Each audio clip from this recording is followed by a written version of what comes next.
Hello, it's Randi Rhodes. Here's a clip from our show, and go to randyrhodes.com for the whole thing and a podcast. Buy a stinking podcast. Mary had a little man. The fault. We believe that all men are created equal. To the magnificent mosaic that is America. From radio beacon to radio beacon. I have a dream today. Change has come to America. Believe me. Knock, knock. Who's there? It's a figment of your imagination. Randi Rhodes Show. Turn up your mind. From everything I see, has no respect for this person. Well, that's because he'd rather have a puppet as president of the United States. No puppet. And it's pretty clear. You're the puppet. It's pretty clear you won't admit No, you're that the the puppet. Russians have engaged in cyber attacks against the United States of America, that you encouraged espionage against our people, that you are willing to spout the Putin line, sign up for his wish list, break up NATO, do whatever he wants to do, and that you continue to get help from him because he has a very clear favorite in this race. Oh! Why didn't you believe her? Happy Monday, everybody. Happy Monday. Hello. That's my hair. Okay. Holy crap. Oh, my God. So Friday was like a blockbuster. It was, Howard's big birthday, right? And I was very busy, just like a whirling dervish, just whirling around the kitchen after work, just trying to get this dinner party to get whirling. And then the New York Times drops this story that says that the FBI opened an inquiry into whether Trump was secretly working on behalf of Russia, a counterintelligence investigation, as soon as Donald Trump sat on the TV. And what I tell you about that interview with Lester Holt, didn't I tell you that was kryptonite? Didn't I say, oh my God, that was kryptonite? Well, apparently there were two things that freaked out the FBI to the point where it's not just that they opened up a criminal investigation with obstruction of justice after the firing of James Comey. Oh, no. Oh, hell no. They had opened up a counterintelligence investigation into Donald Trump and whether or not he was a Russian asset, because he stood on the TV and he said, Russia, if you're listening, I hope you're able to find the 30,000 emails that are missing. I think you will probably be rewarded mightily by our press.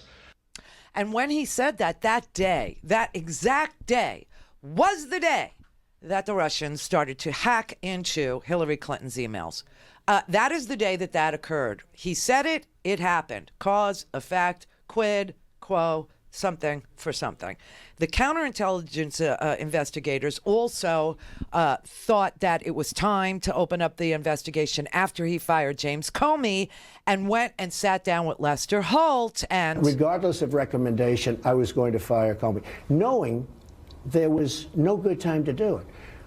And in fact, when I decided to just do it, I said to myself, I said, this Russia thing with Trump and Russia is a made-up story. It's an excuse by the Democrats for having lost an election that they should have won. Okay, so what you may not know because of all the conversation about this, it just seems to me that there's a little detail that's never been maybe I can't watch everything all the time, but the agents and the senior FBI officials had obviously grown suspicious of Donald Trump's ties to Russia during the campaign, but they did not open up a counterintelligence investigation or a criminal investigation at all, because they weren't sure how to proceed, because it was super sensitive, because the FBI was just finishing up an investigation on the other candidate, Hillary Clinton, about some emails, and they didn't know the magnitude of what they would see later.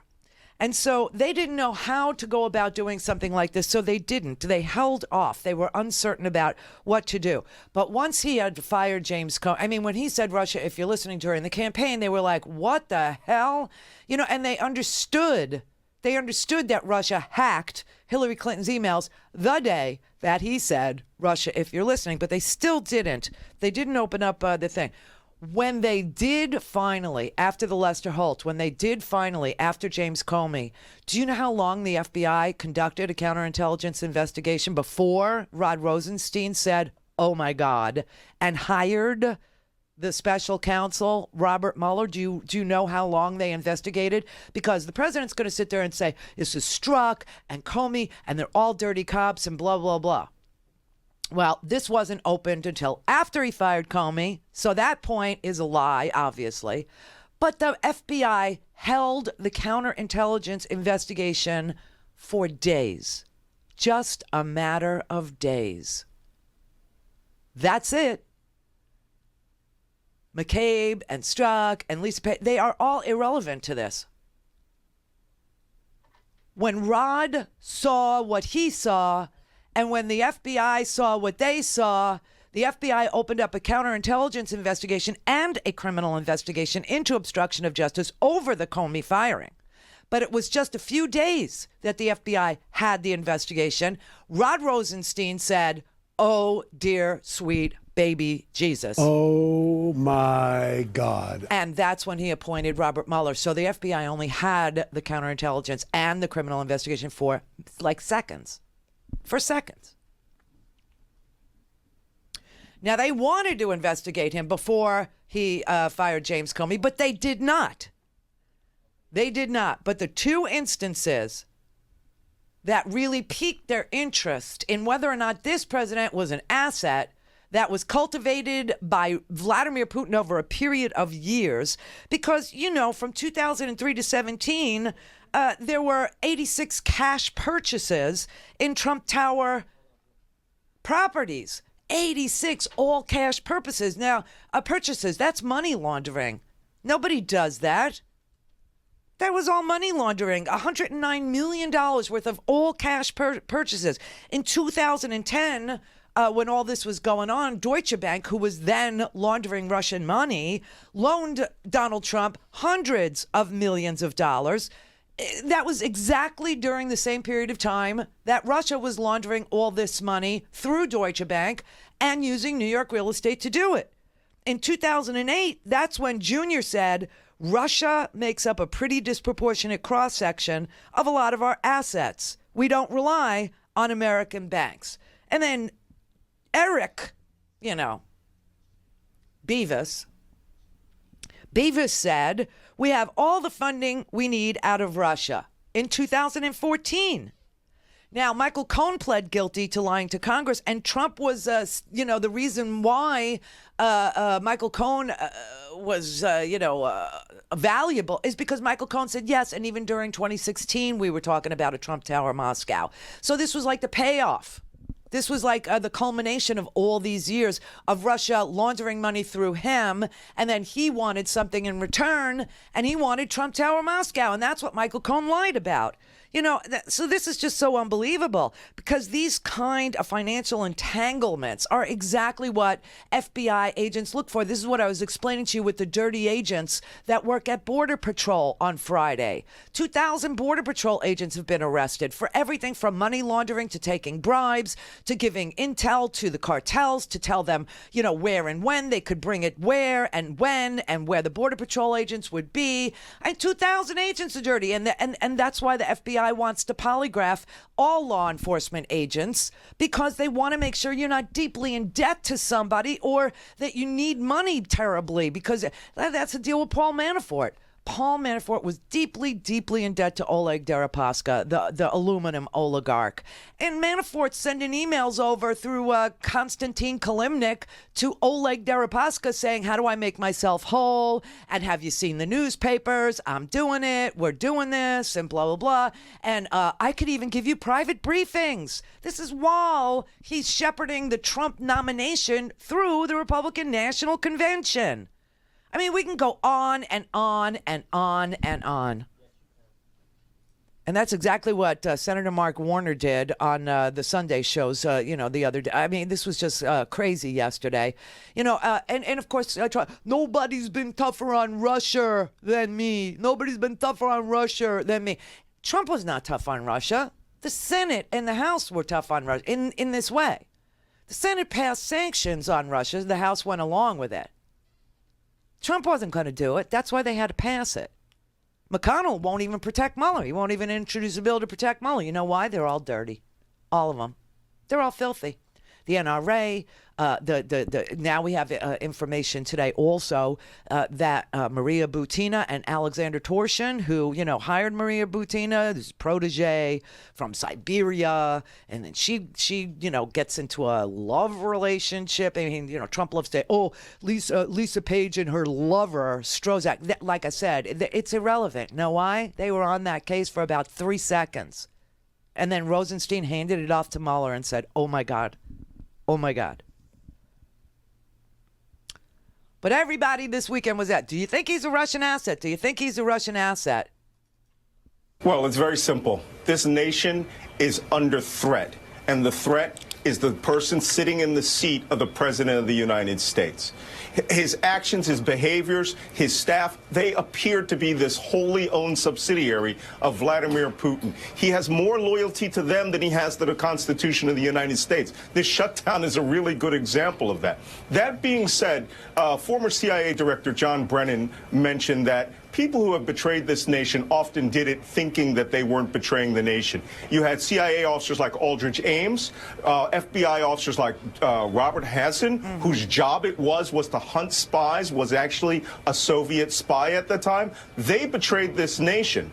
That being said, there are other people who could be in this network.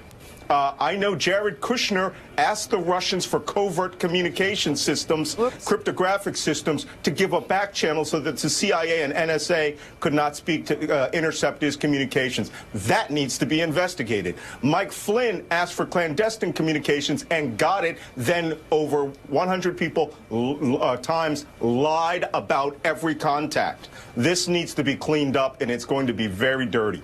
It is going to be very dirty because now what we know is there have been 101 contacts between Russians and the Trump administration and the Trump campaign. And the Trump campaign and the Trump administration has lied about every single one of them.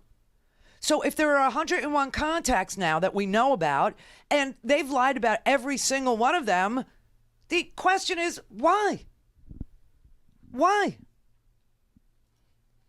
Frank Figluzzi, he also was a counterintelligence investigator as well. He was asked, about what the New York Times FBI report shows. What it says, if accurate, is that the impetus of the special counsel inquiry, or what turned into the special counsel inquiry, was not necessarily just figuring out the degree to which the Russians influenced the campaign, but rather now we're faced with kind of a worst-case scenario that we've all been talking about, which is the possibility that the president had somehow been co-opted and was in the pocket of the Russians. So let's understand what that means. It means that the FBI had, at a minimum, a threshold to open a preliminary inquiry, which we call reasonable suspicion as a threshold. But it then went to a special counsel, which likely means it went to a full investigation. That threshold is specific and articulable facts that someone is or may be an agent of a foreign power. Damn. And that would not be done in a vacuum. That would have gone across the street to Department of Justice. It would have been approved. And then, of course, we know that the DOJ said, you know what, we need a special counsel inquiry. So now we're seeing what the real origin of this was. Now, here's what it doesn't say, Joy. It doesn't say that they proved it. It doesn't say that that aspect of the case is still running. And we don't know whether it was a PI, preliminary inquiry, or a full.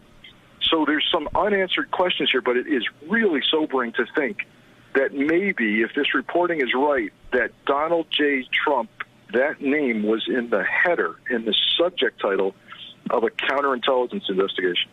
Damn. And like I said, what's really crazy scary about this is that the FBI opened up the counterintelligence investigation with a criminal investigation for obstruction of justice after he fired Comey. Now, their interest was piqued before, but they didn't do it. They didn't open up an investigation. They only opened it up after he fired Comey, and they only had that investigation for a matter of days, because it did go across the street to the Department of Justice. And because Jeff Sessions was also compromised by Russians, he had to recuse himself. and Rod Rosenstein was the acting. And Rod Rosenstein took a look at what the FBI had accumulated in just a few days and decided that there was enough reasonable suspicion that this man, who was the president of the United States, was a Russian asset, and appointed a special counsel to do the investigation. Go to RandiRhodes.com for the whole thing and a podcast. Buy a stinking podcast.